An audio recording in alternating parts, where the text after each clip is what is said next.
ઓમ ભગવતે વાસુદેવાય નમઃ. ભાગવત કથા સ્કંદ ચોથો. આ ચોથા સ્કંદનો ત્રીજો અધ્યાય.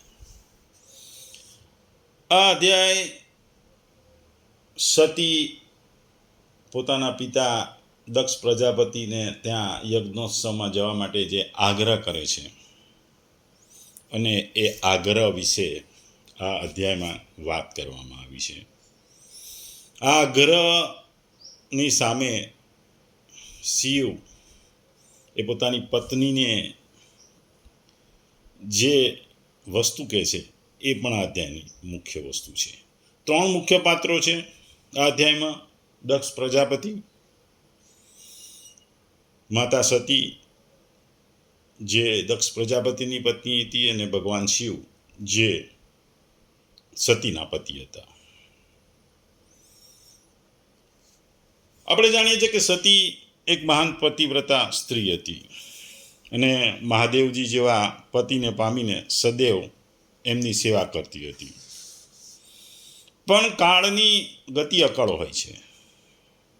ઘણી વખત કાળ અકળ હોય છે અને દૈવની ગતિ પણ અકળ હોય છે, અને જેને કારણે દેવાધિદેવની પત્ની પણ જ્યારે બ્રહ્મમાં મુકાય છે એની વાત કરવામાં આવી છે.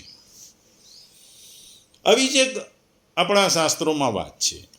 આપણે જાણીએ છીએ કે હિન્દુ અને ખાસ કરીને સનાતન સંસ્કૃતિમાં આ ભારત ભૂમિમાં સન્યારીઓના અનેક ચરિત્રો જોવા મળે છે. જે આપણે સતીની વાત કરી રહ્યા છીએ એવી જ એક વાત છે. એવી જ એક વ્યક્તિ, એવી એક સતી થઈ ગઈ જેમનું નામ ભામતી હતું. એમના પતિનું નામ હતું પંડિત વાચસ્પતિ મિશ્ર.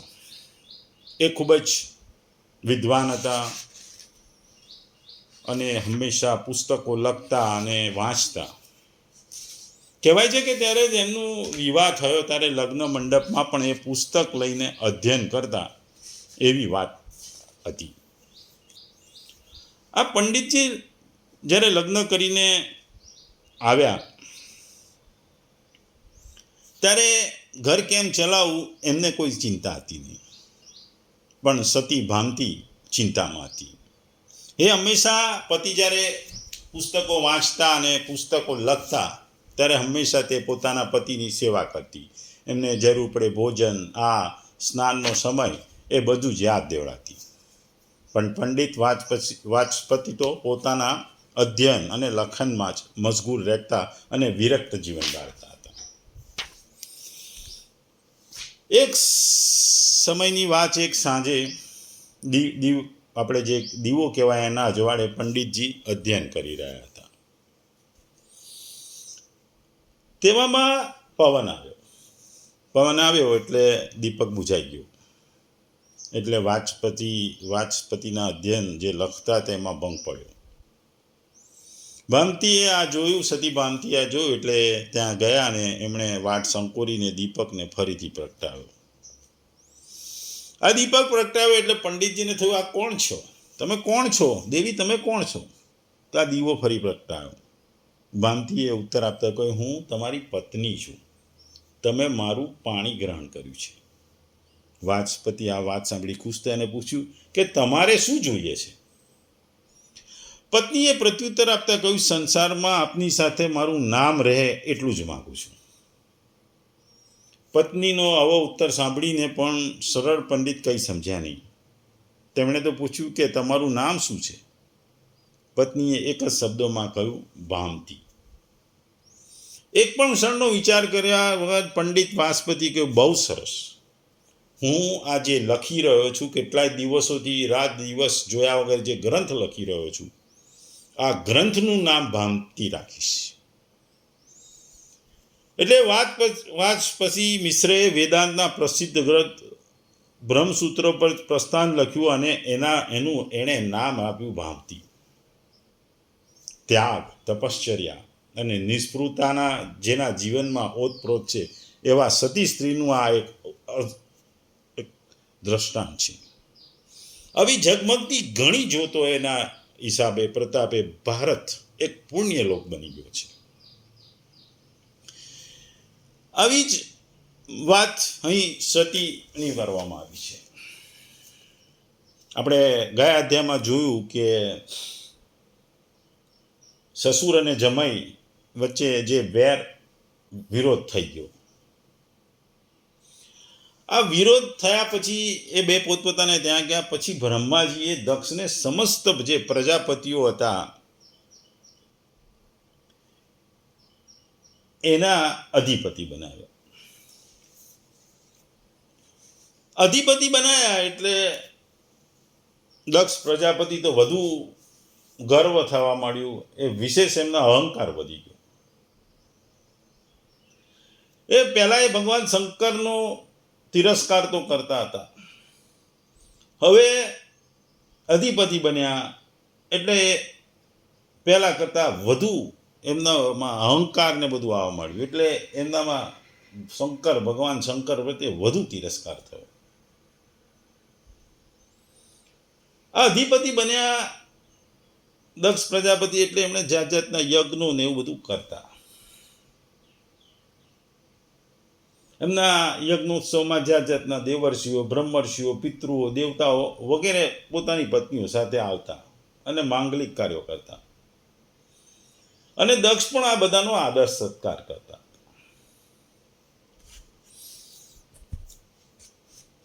આવા યજ્ઞો અને બધું દક્ષ પ્રજાપતિ કરતા રહેતા હતા. એક વખતની વાત છે કે દક્ષ પ્રજાપતિએ બૃહસ્પતિસ્વ નામનો એક મહાયજ્ઞ શરૂ કર્યો. આ યજ્ઞમાં એણે બધા જ બ્રહ્મર્ષિઓ, દેવર્ષિઓ, પિતૃઓ, દેવતાઓ વગેરે લોકોને બોલાવ્યા. બધાને પોતપોતાની પત્ની સાથે બોલાવ્યા. આપણે જાણીએ છીએ કે યજ્ઞ એક સત્કર્મ છે. આપણા શાસ્ત્રોમાં અને આપણા સનાતન ધર્મમાં સત્કર્મ પાછળનો ભાવ જોવામાં આવે છે. યજ્ઞ એક સત્કર્મ છે ને આ સત્કર્મ પાછળનો એક ભાવ જોવાય છે. જો આ ભાવ શુદ્ધ હોય તો જ એનું ફળ મળે, પણ જો આ સત્કર્મ કરતી વખતે જો ભાવ ખરાબ હોય તો તમારો ફળ મળે નહીં. અહીં દક્ષ પ્રજાપતિ તો અભિમાનથી ચકચૂર હતા, અભિમાની થઈ ગયા હતા. એમણે આ મોટો યજ્ઞોત્સવ કર્યો હતો. એક દિવસની વાત છે, કૈલાસ ઉપર શિવ અને સતી બેઠા હતા. એ સમયના આકાશમાં દેવોના વિમાનો નીકળતા જોયા. સતીએ જોયા. જાત જાતના શણગારેલા વિમાનોમાં જાત જાતના લોકો, દેવો, ગંધર્વો બધા જ બેઠા હતા અને બધા વાતો કરતા હતા. આ બધાની વાત સતીએ સાંભળી. આ બધાના વિમાનો બેસીને આ દેવોને બધા કુટુંબો સાથે દક્ષ પ્રજાપતિને ત્યાં યજ્ઞમાં જઈ રહ્યા હતા. સતીને ખબર પડી કે એના પિતાને ત્યાં યજ્ઞ થઈ રહ્યો છે. પિતાને ત્યાં યજ્ઞ થયો છે એ જાણી એમને આનંદ થયો. એમને એવું થયું કે મારા પિતાને ત્યાં છે યજ્ઞ, તો આ દેવતાઓને બધા પરિવારો સાથે જઈ રહ્યા છે, તો હું પણ મારા પિતાને ત્યાં યજ્ઞમાં જઉં. એટલે એમને એવું થયું કે હું જો આ યજ્ઞમાં જઈશ તો હું મારા પિતાને મળીશ, મારી બહેનો ભાઈઓને મળીશ અને મારી માતા, મારા પિતા બધાને મળીશ. એટલે સતી એક ભાવનાત્મક સ્ત્રી હતી. એટલે એને થયું કે આપણને આમંત્રણ તો આપ્યું નથી, છતાં પિતાને ઘેર જવું જોઈએ, કારણ કે પિતા ભલે આમંત્રણ ના આપે. આપણા શાસ્ત્રોમાં એવું કહેવાય છે કે ભાઈ પિતાને ત્યાં છે, પુત્રને ત્યાં છે, ગુરુને ત્યાં છે, આ બધાને ત્યાં આમંત્રણ ના હોય તો પણ તમે જઈ શકો.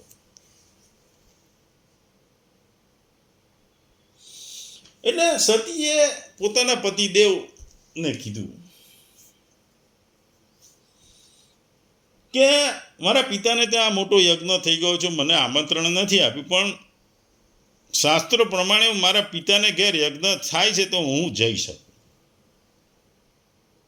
એટલે હું જઉં તો સ્વજનોને બી મળીશ, મારી બહેનોને બી મળીશ, એમના પતિઓને પણ મળીશ. એટલે જાત જાતના મહાન ઋષિઓ બધાને જોવા મળશે ને બધાને જોઈને હું ધન્ય પામીશ.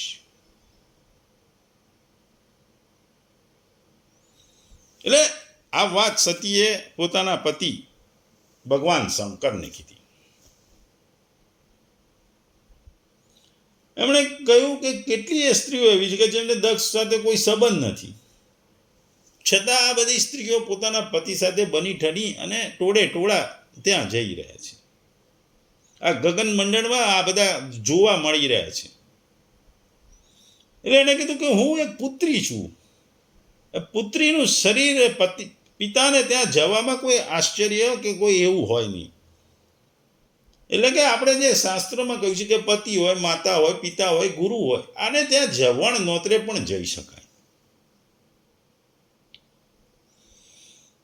એટલે એમણે પોતાના પતિને કહ્યું, દેવ મારી પર પ્રસન્ન થાઓ, મારી આ ઈચ્છા પૂરી કરો.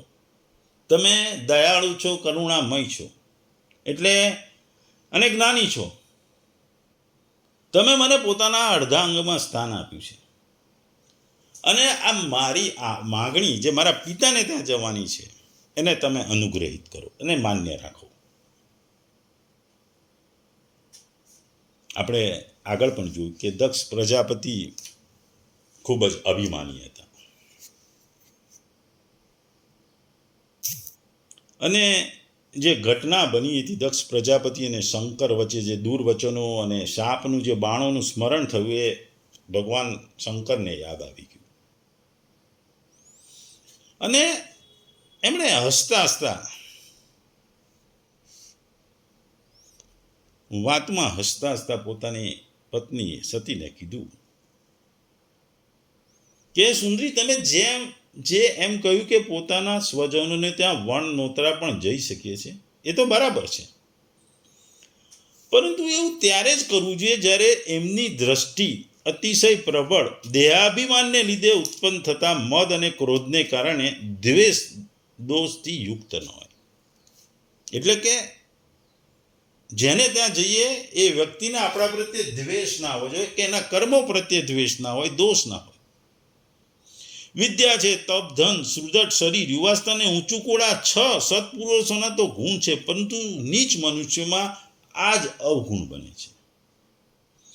કારણ કે આને કારણે એમનું અભિમાન વધે છે. આ અભિમાન વધે એટલે આંખો તમારી દ્રષ્ટિ દોષયુક્ત થઈ જાય છે અને એની વિવેક શક્તિ નષ્ટ થઈ જાય છે. આ જ કારણે એને પ્રભાવ, જે મહાપુરુષનો પ્રભાવ જતો રહે છે. એના લીધે જ જેઓ પોતાને ત્યાં આવેલા મનુષ્યોને કુટિલ બુદ્ધિથી ભવા ચડાવી રોષ ભરી નજરે જુએ છે. એટલા માટે આપણે આ મારા સંબંધી છે એમ સમજીને આવા જે અભિમાની હોય એને ત્યાં ક્યારેય જવું ના જોઈએ. એમણે આગળ કીધું, એ દેવીએ શત્રુઓના બાણોથી વિધાઈ જવા છતાં પણ એવી વ્યથા થતી નથી કે જે એવી પોતાના કુટિલ બુદ્ધિના સ્વજનોના કડવા વેણથી થાય છે. કારણ કે આપણે જાણીએ છીએ કે બાણોથી શરીર છિન્ન ભિન્ન થઈ જવાથી તો જેમ તેમ પણ ઊંઘ આવે છે, પણ જે કડવા વચનો છે, કઠોર વચનોથી મર્મસ્થાન વિધાઈ જવાથી મનુષ્યના હૃદયની પીડા દિવસ રાત બેચેન બહે છે. હે સુંદરી, હું અવશ્ય જાણું છું કે તમે પરમ ઉન્નતિ પામેલા દક્ષ પ્રજાપતિને પોતાની પુત્રીઓ સાથમાં સૌથી અધિક પ્રિય છો. તેમ છતાં મારા આશ્રિત હોવાને કારણે તમને પોતાના પિતા તરફથી આદર મળશે નહીં, કારણ કે તેમનો મારા પ્રત્યે ઘણો દ્વેષ છે. જીવ અને અંતઃકરણને સાક્ષી ભાવે જોનારા આત્મજ્ઞાની મહાપુરુષોની આત્મજ્ઞાન રૂપી સમૃદ્ધિ જોઈને જેના હૃદયમાં સંતાપ અને ઇન્દ્રિયોની વ્યથા થાય છે, તે મનુષ્ય તેમની સ્થિતિને સુગમતાથી ઓળખી શકતો નથી. બસ દૈત્યો જેમ શ્રી હરિ સાથે દ્વેષ રાખે છે તેવી જ રીતે તેમનો દ્વેષ કરતા રહેશે. હે પ્રિય, તમે પૂછી શકો છો કે તમે પ્રજાપતિઓની સભામાં તેમનો આદર કેમ ના કરો? તો સ્વાગત કરવું, નમ્રતા દર્શાવી, પ્રણામ કરવા વગેરે જે ક્રિયાઓ લોક વ્યવહારમાં પરસ્પર કરવામાં આવે છે તે તત્વજ્ઞાનીઓ વડે ઘણી સારી રીતે કરવામાં આવે છે. તેઓ અંતર્યાપી રૂપે સૌના અંતઃકરણમાં રહેલા પરમ પુરુષ વાસુદેવને જ પ્રણામ કરે છે. દેહાભિમાની મનુષ્યને કરતા નથી. વિશુદ્ધ અંતઃકરણનું નામ જ વાસુદેવ છે, કારણ કે તેનામાં જ ભગવાન વાસુદેવનો અપ્રત્યક્ષ અનુભવ થાય છે કે અપરોક્ષ અનુભવ થાય છે. શુદ્ધ ચિત્તમાં રહેલા ઇન્દ્રિયાતીત ભગવાન વાસુદેવને જ હું નમસ્કાર કરતો રહું છું. તેથી હે પ્રિયા, જેણે પ્રજાપતિઓના યજ્ઞમાં મારો કોઈ અપરાધ નહીં હોવા છતાં પણ કડવા વેળોથી જે મારો તિરસ્કાર કર્યો તો એ દક્ષ, જો કે તમારું શરીર ઉત્પન્ન કરનાર તમારા પિતા છે, તો પણ મારી સાથે શત્રુતા રાખવા હોવાને કારણે તમારે એમને અથવા એમના અનુયાયીઓને જોવાનો વિચાર પણ કરવો જોઈએ નહીં. જો તમે મારી વાત નહીં માનીને ત્યાં જશો તો તમારું ત્યાં હિત નહીં થાય. કારણ કે જ્યારે કોઈ પ્રતિષ્ઠિત વ્યક્તિનું પોતાના સ્વજન વડે જે અપમાન થાય છે ત્યારે તે તત્કાળ તેમના મૃત્યુનું કારણ બને છે. કારણ કે સતીની વાત સાંભળીને શિવજીને દક્ષનો ઉપાલંબ યાદ આવ્યો. એમણે કીધું કે સંબંધીઓને ત્યાં તો આપણે જઈએ, પણ એમનો જે સંબંધીઓના જે આપણે સંબંધી કહ્યો છે એ અભિમાની ના હોવા જોઈએ, એ દંભી ના હોવા જોઈએ. અને ત્યાં જઈએ તો ત્યારે આપણને માન સન્માન મળવું જોઈએ, દ્વેષ વગરની વ્યક્તિ હોવું જોઈએ, ભલે શરીરથી તમારા પિતા છે. પણ તમે જાણો છો કે દંભ કરે છે, એમને ને મારા વચ્ચે એક કટુતા છે, અને આ કટુતાને લીધે કદાચ તમારી જોડે પણ એ ખરાબ વ્યવહાર કરશે. કારણ કે જો તમે જશો, તમને કટુતાથી અનુભવ થશે તો તમે જીવી નહીં શકો. આપણે જાણીએ છીએ કે જ્યારે આપણને કોઈ વ્યક્તિ આપણને શબ્દોના બાણથી મારે છે, એ સામાન્ય જે બાણ વાગવાથી જેટલું દુઃખ થાય છે એનાથી વધુ થાય છે. બાણથી વાગેલું જે ઘા હોય છે એ રૂઝાઈ જાય છે, પણ જે શબ્દોના બાણથી, કટુતાના શબ્દોના બાણથી જે આપણા મનને અને શરીરને જે ઘા પહોંચે છે એ ઘા રૂઝાતો નથી. એ મનમાં ને મનમાં ચાલ્યા કરે છે, મનમાં ને મનમાં વધુ ઉગ્ર બનતો જાય છે. આ જે કટુતાના બાણનો જે ઘા છે એ વધતો જાય છે, શરીરમાં રહે છે પણ એ વધતો જાય છે, મનમાં, શરીરમાં અને તમારા હૃદય ઉપર એની અસર થાય છે. આ અસરને કારણે તમે માનસિક સંતુલન ગુમાવો છો, માનસિક તમારી સ્થિતિ બગડે છે. અને આ જે તમારા આત્મજ્ઞાન, આત્મસન્માન ઉપર જ્યારે ઘા થાય છે ત્યારે વ્યક્તિ પોતાના સ્વજનથી જ્યારે આત્મસન્માન ખોમાવે છે, અપમાન થાય છે, તો એના મૃત્યુનું એક કારણ બને છે. આ તત્વજ્ઞાન જે છે એ શિવજી સતીને કહે છે. આત્મસન્માન છે, આત્મજ્ઞાન છે, આત્મસન્માન છે, એ સંબંધોમાં ઘણી વખત મહત્વનું છે. આપણે જિંદગીમાં પણ જ્યાં આપણને માનથી બોલાવવામાં આવે, જે સંબંધોમાં હૂંફ હોય, એકબીજા પ્રત્યે ભાવના હોય, બે વ્યક્તિ વચ્ચે જ્યારે અહંકાર ના હોય, ત્યારે જ એ સંબંધનું મહત્વ હોય છે. પણ જ્યારે સંબંધોમાં એકબીજા પ્રત્યે નફરત હોય, દ્વેષ હોય, આત્મસન્માન એકબીજાનું ના જાળવતા હોય, ભાવનાત્મક નિર્ણયો ના હોય અને અહંકાર વધી ગયો હોય, ત્યારે એ સંબંધ ટકતા નથી. એ સંબંધ તમને નુકસાન કરે છે. એટલે અહીં જે ત્રણ વસ્તુ જે જોવાની છે, જાણવાની છે, એ છે એક તો સ્ત્રીઓને લાગણીથી ખેંચાય છે. એવો સ્ત્રી હંમેશા લાગણીથી જોતી હોય છે. સ્ત્રીનું મન હંમેશા ભાવનાત્મક હોય છે. એ હંમેશા પરિવાર પ્રત્યે આકર્ષાય છે. એ કોઈ બી તર્ક કરતાં ભાવનાને વધારે મહત્વ આપે છે. સ્ત્રીનું હૃદય હંમેશા કોમળ હોય છે એવું આપણા શાસ્ત્રોને હંમેશા કહેવાય છે. એટલે સ્ત્રી હંમેશા તર્કથી નથી વિચારતી, એ પોતાના હૃદયથી, પોતાની ભાવનાથી, પરિવાર પ્રત્યેના આકર્ષણથી વિચારે છે. અને બીજી બાજુ આપણે જોઈએ દક્ષ, એ અહંકારી હોય છે. એ અહંકારને લીધે એને શિવજીને તો આમંત્રણ નહોતું હોતું, અને અહંકારને કારણે આ સંબંધોમાં એક કટુતા આવી હતી. આપણે એક વાર્તા પંચતંત્રમાં આવતી હતી કે એક જંગલમાં એક સિંહ હતો. હવે એક દિવસ જંગલની બહાર ગયો. ત્યાં એને એક કૂતરાને જોયો. એક કૂતરો ખૂબ ખુશ હતો. લોકો એને ખવડાવતા, એની સારભાર રાખતા, દેડપાતા. એટલે સિંહે કૂતરાને પૂછ્યું, તું આટલો બધો ખુશ કેમ છે? કૂતરાએ કીધું કે મારે કંઈ કરવાની જરૂર નથી. લોકો મને ખવડાવે છે, રહેવાની જગ્યા આપે છે, અને હું આરામથી જીવન જીવું છું. સિંહે ધ્યાનથી જોયું તો કૂતરાના ગળામાં સાંકળનું નિશાન હતું. એટલે સિંહે પૂછ્યું, આ તારા ગળામાં નિશાન શેનું છે? એટલે કૂતરાએ હળવેથી કીધું, એ કઈ વસ્તુ નથી, આ લોકો મને સાંકળથી બાંધેલો રાખે છે, બસ એને લીધે આ ગળા પર મારે સાંકળનું નિશાન પડી ગયું છે. એટલે સિંહ તો હસ્યો અને કહ્યું, મને ભૂખ પણ લાગે, મુશ્કેલી પણ આવે, પણ હું આવું બંધાયેલું જીવન જીવવાનું પસંદ નહીં કરું, કારણ કે મારા માટે સ્વતંત્રતા અને આત્મસન્માન સૌથી મહત્વનું છે. કારણ કે આત્મસન્માન અને સ્વતંત્રતા વગરનું જીવન એક નકામું છે, એ નિર્જીવ જીવન છે.